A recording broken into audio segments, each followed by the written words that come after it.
Hey YouTube, it's Will and Jenn of Conscious Matter Travels. What's up, guys? How's everybody doing? We are here today to do an interior tour of our Skoolie of Sage, and we're going to specifically focus on the kitchen, the bathroom, and the shower. Yep, our water supply and all the kitchen and everything else. So check it out. Just a quick edit that this video will only be about the shower and the bathroom. We will highlight the kitchen next week. Alright, so here's where it all starts. Our water inlet is here. So when we get water from an outside source, we just plug in the water into here and it goes inside of the bus into our freshwater tank. Now let's go inside and I'll show you where that is. Take it away, tour guide. Alright, so we were outside and we'll show you where the water comes in from our outside. So now we're gonna take you to where the water comes in. So we were just outside and then the water goes into here through that blue line right there. That's where the outside source is, and it goes into the water tank and it goes in here. It's 100 gallons of fresh water, and this here is a pressure valve release. So when you pump in the water, the pressure that's accumulated in there has somewhere to go. So what I do is when I fill it up, you press this button down and it releases all the air. So I lost a little cap that goes to it that keeps it down. So what I do is I put something heavy on it. It doesn't have to be that heavy, just to push it down like so, and it relieves all the air and the tank won't expand. And then from the inlet from outside, it goes out to that white hose down there. It goes into the water pump, and then from the water pump, the other side of the hose goes to the pressure accumulator, which is back there. That little hose is from the tank and the water pump, and it goes behind here. And this has to be filled in to 30 psi to accumulate pressure. And then from the cold water, it goes here, cold water into the shower, and then cold water splits off into the back of the water heater. And then from the back of the water heater, the hot water goes up to the sink, and then it sends water back out to the shower. And then from there, it goes to the other side of the wall, which is right in here. So we got the the blue cold water that goes in here. So when you open it in the cold water comes out, and then the hot water comes from the water heater. So when we regulate the temperature in here, it comes back in from the water heater. And then also we wrote these little messages of love for water: live, love, laugh, and sacred energy, amor, health, joy, love, and life, and stuff like that. Because there's been studies that they've done. So basically, it's like you get two containers with rice, and then you put like love on one, and then you put like hate on the other one, and you put them, you store them away, and then the one that says love stays fresher longer, and then the one that says hate, it starts to like mold up and stuff. And same thing with water. You do the same thing with water, and then when you freeze them, the one that says love or any kind of positive messages on it, it freezes clear, while the other one has like white spots and all kind of scattered. When it freezes up, it doesn't freeze properly. So that's why we put these messages here, and that'll keep our water purified and healthy and positive. That's it.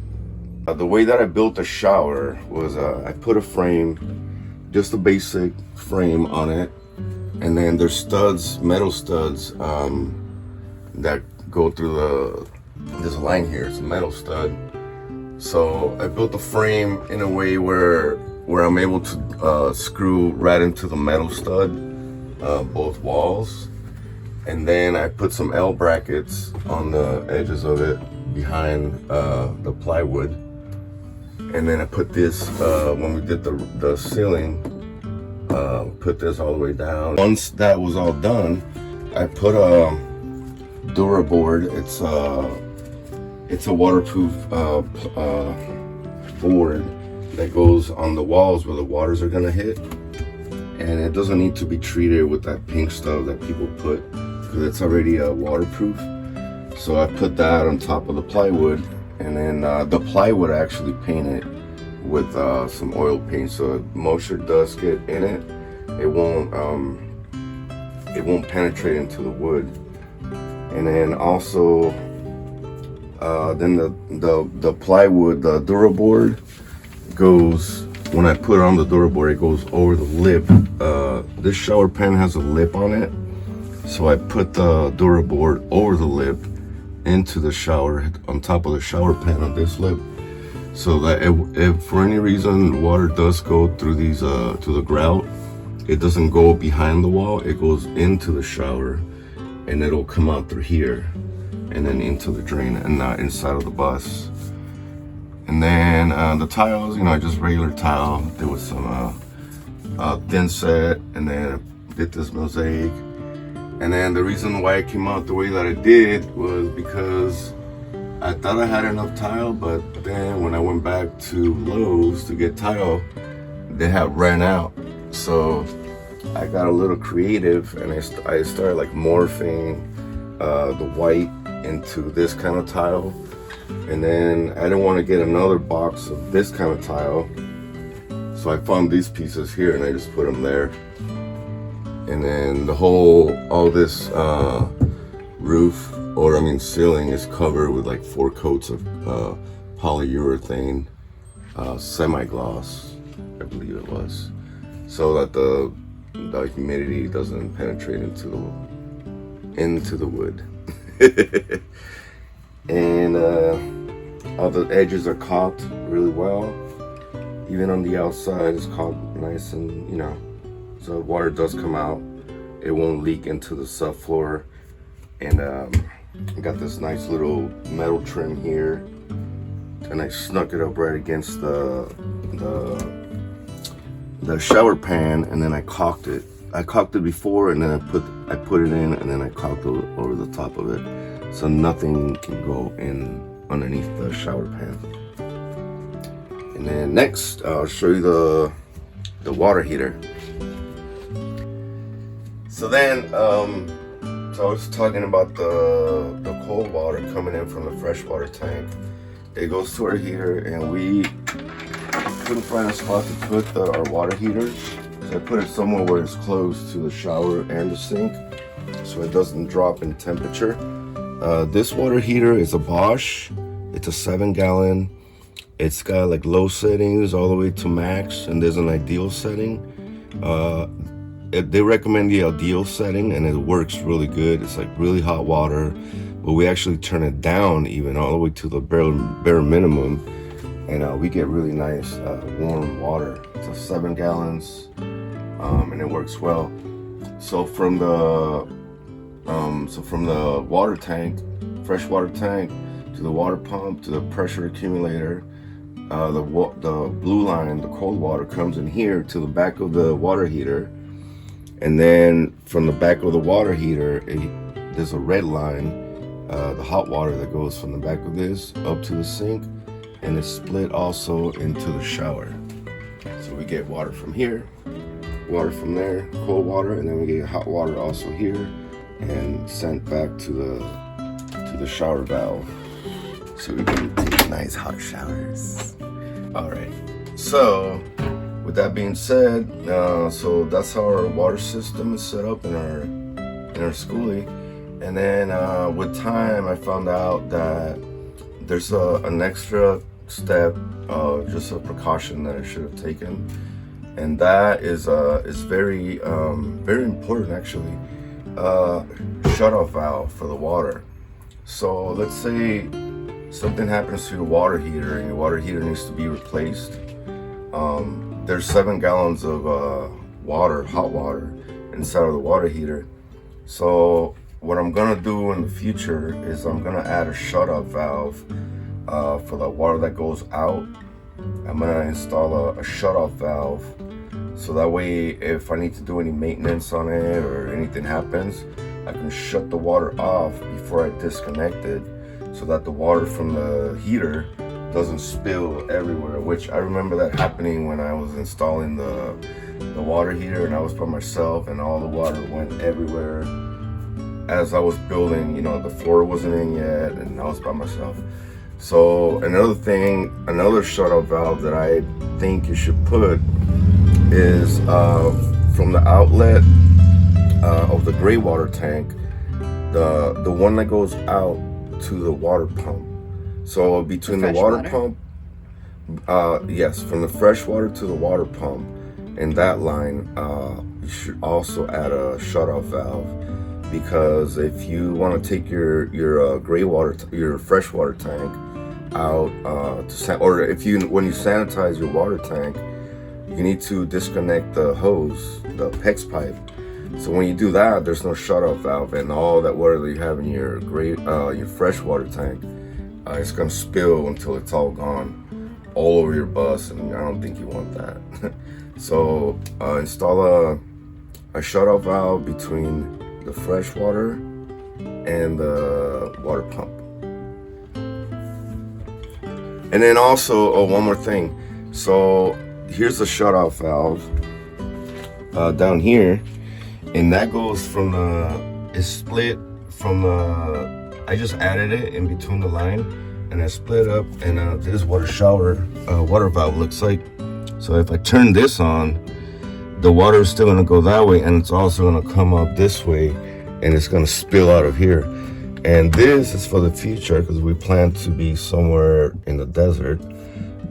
Here I'm gonna add a shower head, so when it's hot we can go outside, and then we're gonna put a little hook on the outside so we can put the shower head out there, and we can have this open, and then have another valve that opens up the shower head so we can shower outside and cool off. And that's the plan. Or I can add a water gun and just shoot everybody with water. Take it away. All right. So I just want to talk a little bit about the linens that we used in our bus for design. We reused everything that we had in our apartment. This was actually something that I had used as a tablecloth for my art shows, and so I just cut it and sewed it and put holes and grommets in it, and then used our old shower hooks. We were trying to figure out how to hang this without having the tension against the walls. So I found these hooks that just hang from the ceiling, and we put a couple spacers up there as well. And it works perfectly because it gives it a little bit of give in order to not wreck the tile and everything. For our bathroom curtain, this used to be my old walking stick, and then we obtained a few more. So we put this up here, and same thing, used the old shower curtain hooks, and this used to be our shower curtain. So I hemmed that as well, and now it serves as our little privacy for our bathroom stall. And then moving on to the curtains in our bus for all of the windows. I saw this idea on YouTube. I'm not sure who it was. But I got the design for using 2 layers of fabric and then putting insul shine in the middle of it for insulation. It helps keep cool out, it helps keep warm out. It basically obviously insulates the bus a little bit better, the windows especially. And when you put insul shine in, I sewed across a few times in order to not have that slide down. It kind of keeps the insul shine in place in between the 2 parts of the fabric. Most of the fabric for all our curtains came from my grandmother. When my grandfather moved out of his house, we found a bunch of fabric that she used to quilt with, and so I reused all of that. And also these were also tablecloths and things. The first layer rolls up, And I used some old like liner curtains. We had these just, you know, for like hot days. You can keep this part down and it filters out the sun, but you can still see out. And both of these layers will tie up. I've used some ribbon, and then this one will also roll up same way, and there's another ribbon there so that we can have the full part up. In addition to the curtains, should we just tie it like this? I made screens. I literally cut the screen to length and width, and then put duct tape, folded it over the edges to make a nice seam there. I did staple the duct tape on, it helps it stay better. And then put Velcro on the window here and on the back of the duct tape there. And it just Velcros on. And they're perfect. We can open our windows and not have lots of bugs coming through.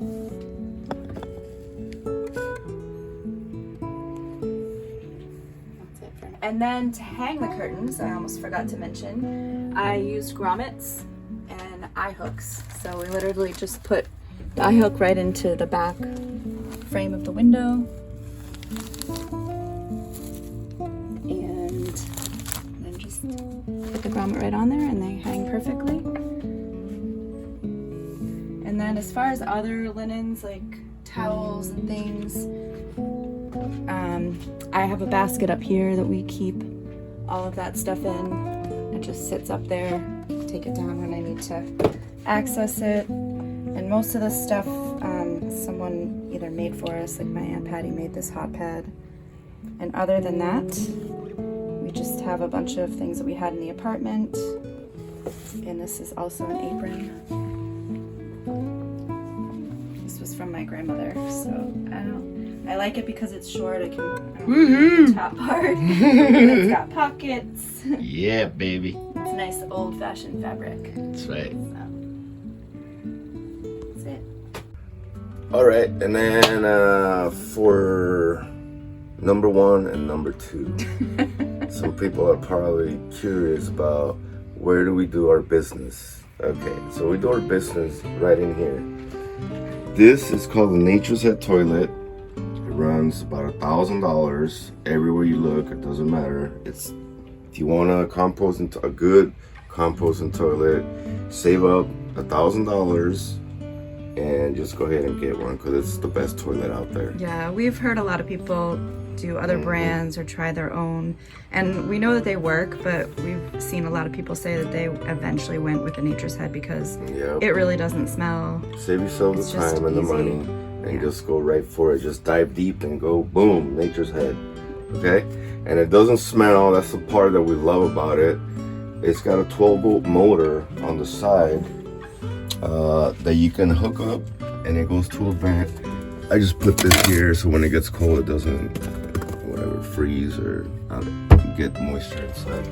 But so there's a vent and it goes outside. It's like a round band that goes bolted or screwed into the outside of the bus, and then on the inside there's a fitting that fits this hose, and this hose you can cut to length, whatever length you want, and it hooks up to the toilet to the side. So there's a motor inside. Like I said, it's 12 volts, very low. It barely takes any electricity. We check our status on our app for how much power is being used, and it's like less than half an amp. So it takes no power.